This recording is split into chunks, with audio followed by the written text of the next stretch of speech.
کل مریم نواز نے اپنی پریس کانفرنس میں ایک چھوٹا سا دھماکہ کیا. انہوں نے کیا کہا آئیے سنتے ہیں. یہ ہمارے ذاتی علم میں آیا ہے کہ 2 MNAs کو جو راضی نہیں ہو رہے تھے آخری وقت تک ان کو ووٹ دینے پر، ان کو گولڑا کے ایک ادارے کے کمپاؤنڈ میں لے جایا گیا. وہاں پر 4 گھنٹے ایک کنٹینر کے اندر بند رکھا گیا اور ان کو مجبور کیا گیا ایجنسیز کے لوگوں کے ہاتھوں کہ وہ عمران خان کو ووٹ دیں. ایس ٹی ایچ دیکھنے والوں کو علم ہے کہ میں اس واقعے کا ضمناً ایس ٹی ایچ کے اندر ذکر کر چکا ہوں. میری معلومات بہرحال ابھی بھی تھوڑی سی مختلف ہیں. میری معلومات یہ ہیں کہ وزیر اعظم کے ووٹ آف کانفیڈنس کے اندر یہ معاملہ نہیں ہوا. یہ اس وقت ہوا جب گیلانی صاحب بمقابلہ ڈاکٹر حفیظ شیخ ہو رہا تھا. ان ایم این ایز کا تعلق جو ہے وہ پی ٹی آئی سے ہے، اور میں آپ کو یہ بھی بتا دوں کہ ان کا تعلق فیصل آباد کے ضلع سے ہے. نام بھی ہمارے پاس موجود ہیں.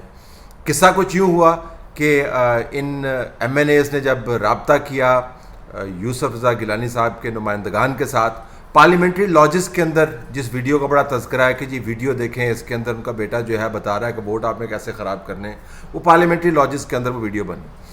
تو جب پارلیمنٹری لاجز کے اندر ملاقات ہوئی تو ہم آپ کو ایس ٹی ایچ کے اندر ہی بتا چکے ہیں کہ کیسے ان تمام لوگوں کے اوپر سروینس لگائی گئی انٹیلیجنس کی. تو انٹیلیجنس والوں نے ان کو دیکھ لیا، ان کو ریکارڈ کر لیا. ٹیلی فون کنورسیشنز جو ہیں جو ابھی بھی لوگ کرتے ہیں ریگولر لائنز کے اوپر، ان کو ریکارڈ کیا. جب یہ ملاقات کر کے واپس آئے تو ان انٹیلیجنس کے افسران نے ان سے رابطہ کیا اور ان کو بتایا جی کہ اے تواڈے کارنامے ہے نے، اے تواڈی فائل ہے، تواڈی فائل ہے، تواڈی فائل ہے. ایس ٹی ایچ کے اندر ہم آپ کو بتا چکے ہیں کس طرح فائلوں کو استعمال کیا گیا ہے اپنے ایم این ایز کو راہ راست کے اوپر رکھنے کے لیے، کیونکہ ظاہر ہے ایک مقدس کام کے لیے ان کا ووٹ درکار تھا. یعنی وزیر اعظم پاکستان کو دوبارہ سے وزیر اعظم پاکستان بنانے کے لیے ان کا ووٹ چاہیے تھا. لیکن فی الحال تو معاملہ تھا وزیر اعظم پاکستان کی طرف سے جو بندہ نامینیٹ ہوا ہے ڈاکٹر حفیظ شیخ، اس کو جتوانا مقصود تھا. جب ان ایم این ایز کے ساتھ رابطہ ہوا تو اس کے بعد انہوں نے وعدے کر لیے اپنی جماعت کے ساتھ کہ جی ہم ڈاکٹر حفیظ شیخ کو ہی ووٹ دیں گے، لیکن ان کے اوپر اعتبار نہیں کیا گیا. اس کے بعد ان کو بلایا گیا. یہ سری نگر ہائی وے جو ہے جہاں پر میں بیٹھا ہوں اس کے کافی تقریباً 8 کلومیٹر کے فاصلے کے اوپر سیدھی گزرتی ہے. سری نگر ہائی وے کے ایک اختتام کے اوپر ایک فیکٹری تھی. فیکٹری کے اندر 2 کنٹینر تھے، ایک بڑا کنٹینر تھا، ایک چھوٹا کنٹینر تھا. ان لوگوں کو وہاں پر لے جایا گیا اور تقریباً 2.5 سے 4 گھنٹے تک، جو میری معلومات ہے 2.5 سے 3 گھنٹے تک ان کو وہاں پر رکھا گیا. جب یہ واپس آئے تو ان میں سے ایک کے بیان کے مطابق یہ پسینوں پسین ہوئے تھے. ان کے موبائل جو ہے بند کر دیے گئے.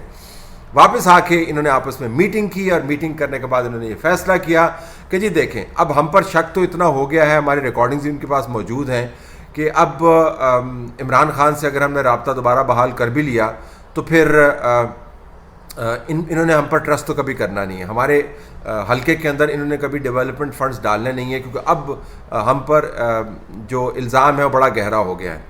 تو ان لوگوں نے یہ فیصلہ کیا کہ چونکہ خفیہ ووٹ ہے تو اب جس راہ پر چل نکلے ہیں اسی راہ کے اوپر ہم کام کرتے رہیں، اور انہوں نے وہ ووٹ جو ہے حفیظ شیخ کو نہیں دیا، وہ یوسف رضا گیلانی کو دیا. یہ قصہ وزیر اعظم کے ووٹ آف کانفیڈنس کے حوالے سے نہیں ہے، یہ قصہ حفیظ شیخ بمقابلہ گیلانی کے انتخاب سے متعلق ہے. لیکن ظاہر مریم نواز صاحبہ کا خیال ہے کہ یہ جو معاملہ ہے یہ وزیر اعظم کے ووٹ آف کانفیڈنس سے متعلق ہے. لوگوں کو اس طریقے سے ووٹ آف کانفیڈنس کے اوپر مجبور کیا گیا. ان لوگوں نے اور دوسرے لوگوں نے یہ کام کیوں کیا، میں آپ کو سیدھی سی بات بتا سکتا ہوں. اس بات سے قطع نظر کہ یہ کیا ایشوز چل رہے ہیں، جی یہ ضمیر بیچ دیا، پیسے لگا دیے، تو پیسے لگانے کے معاملے کے اوپر تو آپ نہ ہی جائیں، اخلاقیات کے اوپر تو آپ نہ ہی جائیں تو بہتر ہے. جو کے پی کے سے جو سگریٹ کا مافیا ہے، جو ریئل اسٹیٹ کا مافیا ہے پنجاب سے، بلوچستان سے آپ بندہ الیکٹ کرواتے ہیں آزاد، جس کا نہ لینا دینا ہے بلوچستان سے نہ کچھ، کام وہ کہیں اور کرتا ہے، سینیٹر کہیں سے اور منتخب ہو گیا ہے. سنجرانی کم ووٹوں کے باوجود جو ہے پہلے انتخاب کے اندر وہ سینیٹر بن جاتا ہے. اور آپ کو یاد ہوگا کہ جب دوسری جماعتوں کے لوگ چھوڑ کے پی ٹی آئی کے جوائن کرتے تھے تو کیا اصطلاح استعمال کرتے ہیں؟ ذرا ذہن پر زور دیں کہ کیا اصطلاح استعمال کی جاتی تھی. کہتے تھے وکٹیں گر رہی ہیں. جب دوسری جماعتوں کے لوگ پی ٹی آئی کو جوائن کرتے تھے تو اس کے اندر کوئی اخلاقیات، ریاست مدینہ، کوئی جو ہے ہولی بکس کے حوالے، کچھ ایسا کام نہیں کیا جاتا تھا. بتایا جاتا تھا کہ دیکھیں الحمدللہ ایک اور وکٹ گر گئی، او دیکھیں جی ایک اور وکٹ گر گئی، او دیکھیں جی کس وکٹیں گراتے ہوتے تھے. جب اپنی وکٹیں گرتی ہیں تو اس وقت اخلاقیات یاد آ جاتی ہے. جب دوسروں کی وکٹیں گر رہی ہوتی ہیں تو اس وقت کہتے ہیں صرف وکٹیں گرتے ہیں میچ جیت رہے ہیں، دیکھیں کپتان کتنا زبردست ہے. نہ ہی ہم اخلاقیات کے اوپر جائیں گے، نہ ہی ہم پیسے کے معاملے کے اوپر جائیں گے. اگر پیسہ کہیں پہ چلا تو پھر اس کو پروف کریں. میں آپ کو سادی سی بات بتا رہا ہوں، جو پنجاب کے اندر حلقے کا سیاستدان ہے، جو حلقے کی سیاست کرتا ہے، جس نے ووٹر کے پاس جانا ہوتا ہے، جس نے دھڑا بندی کو اپنے کنٹرول کے اندر رکھنا ہوتا ہے، اس کے سامنے اس وقت ایک ہی مقصد ہے.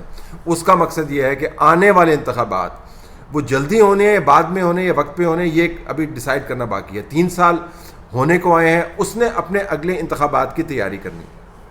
اگلے انتخابات کی تیاری کے لیے اس نے یہ چوز کرنا ہے کہ کس پارٹی کے ٹکٹ سے اس کی مقبولیت کے اندر اضافہ ہوتا ہے. اگر اس کا اپنا ووٹ جو ہے وہ 40,000 ہے تو کیا پی ٹی آئی کا ٹکٹ لینے سے اس کا ووٹ 60,000 ہوگا یا نہیں ہوگا؟ نون لیگ کا ٹکٹ لینے سے اس کا ووٹ 60,000 ہوگا یا نہیں ہوگا؟ پیپلز پارٹی کا ووٹ لینے سے، ٹکٹ لینے سے اس کا ووٹ جو ہے 60,000 ہوگا یا نہیں ہوگا؟ تو اگر تو اس کے اپنے ووٹ بینک میں پارٹی کا ٹکٹ اضافہ کرتا ہے تو وہ اس پارٹی کو اپنا لے گا، اور اگر پارٹی کی انڈورسمنٹ جو اضافہ نہیں کرتی اس پارٹی کو چھوڑ دے گا. اس وقت پنجاب کے اندر حالت یہ ہے کہ پی ٹی آئی کا نام اگر آپ کے ساتھ جڑا ہوا ہے تو آپ اپنے حلقے کا دورہ نہیں کر سکتے. یہ میں آپ کو مستند انداز سے بتا رہا ہوں. ایک تو خیر آپ خبریں دیکھ رہے ہیں کہ لاہور جو کراؤننگ گلوری تھی پاکستان کے اس صوبے کی جس کے اندر آدھے سے زیادہ آبادی بستی ہے، کراؤننگ گلوری تھی، وہ گند کا ڈھیر بن گیا ہے. 12 دن تک جب بزدار صاحب اپنے شہر کے اندر سے کوڑا نہیں اٹھا سکتے تو یو کین اونلی امیجن کہ ان کی کمپیٹنس کا لیول کیا ہوگا. یہ بھی میں آپ کو مستند انداز سے بتا سکتا ہوں کہ مقتدر حلقوں نے جو اسیسمنٹس کی ہیں ان کے مطابق پنجاب کے تمام ضلعوں کے اندر سے صرف 3 ضلع ایسے ہیں جس کے اندر کوئی پبلک سروس ڈیلیوری کا کام ہو رہا ہے یا ڈیولپمنٹ کا کام ہو رہا ہے جو آپ نوٹیبل پروجیکٹس کہتے ہیں. صرف 3 ضلع ایسے ہیں. انہی اسیسمنٹس کے مطابق پنجاب جو ہے وہ ریگریشن کے اندر چلا گیا ہے. جہاں پر پہلے کھڑا تھا، جہاں سے ہم نے اس کو لے کر جانا تھا آگے اور دنیا کا ایک مثالی صوبہ بنانا تھا، وہاں سے پنجاب نکل کر ریگریشن کا شکار ہو گیا ہے. آدھے سے زیادہ آبادی ہے. 3 سال کے اندر پنجاب آپ چلا نہیں سکے.